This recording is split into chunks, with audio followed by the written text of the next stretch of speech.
Now that you've created and exported a 3D model, you're going to want to share it with the rest of the world and with us. And the best way to do that is to use a website called Sketchfab. This is like a social media site for people who want to share their 3D models, and it's what we at Dig Ventures use. And you can just upload your models there and away you go. So I'm going to show you quickly how we're going to do that. And it's very straightforward to upload new models to it. There's a button at the top, Upload. We're going to click that, and then a box comes up.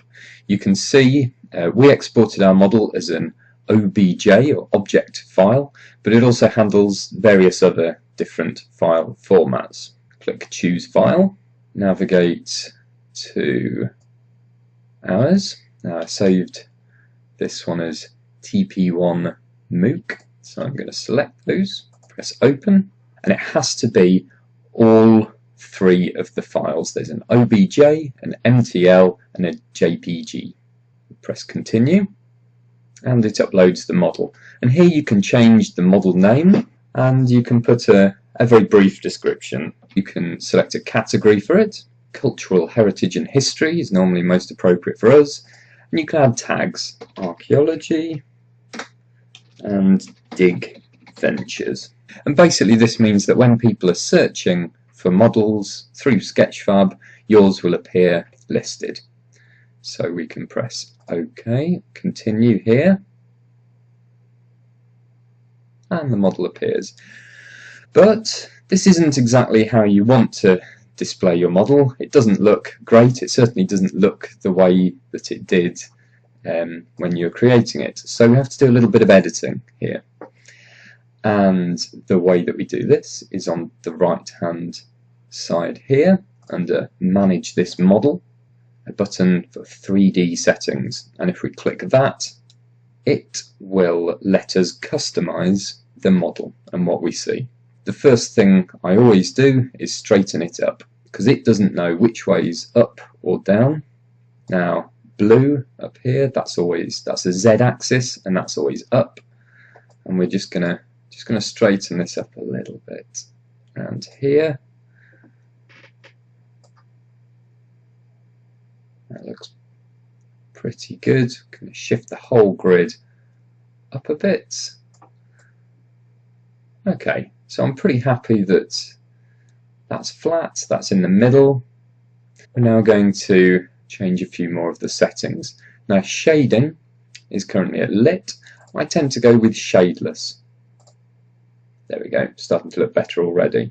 Field of view, so this is our perspective, and if you take it down to 1, that's more of an orthographic view, or if you want more of a perspective, how we see it with our eyes, you could go with about 30.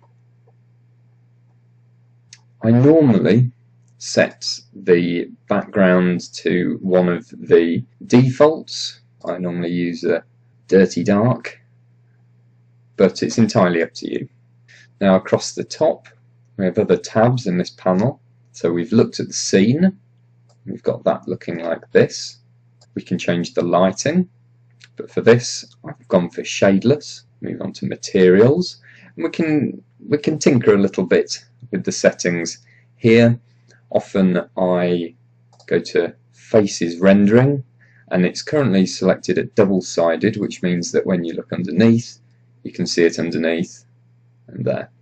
If we go to single-sided, we see it on the top, but as soon as we go underneath it becomes see-through, and that's quite useful for if we want to look at sections through here.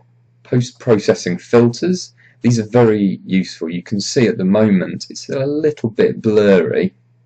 If we go to sharpness and turn that on, you suddenly get much better definition. There are other buttons you can press here, but normally for me sharpness does the job.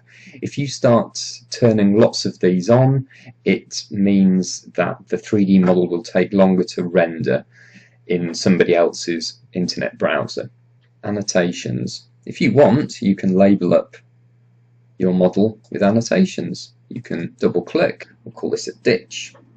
Okay, so We want to set this up so that when it first appears on people's screens, you've got the view that you want, like this. You can come up here to Save View. It'll take a snapshot of that, and that is how it will appear on your computer screen. We can do the same thing for the ditch itself.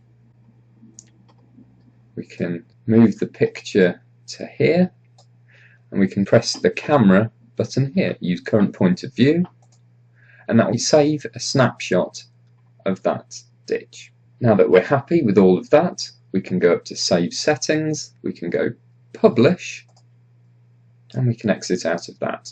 And now we should see our final model here, and if we select this annotation, it will take us to this view. And there you go, that's all there is.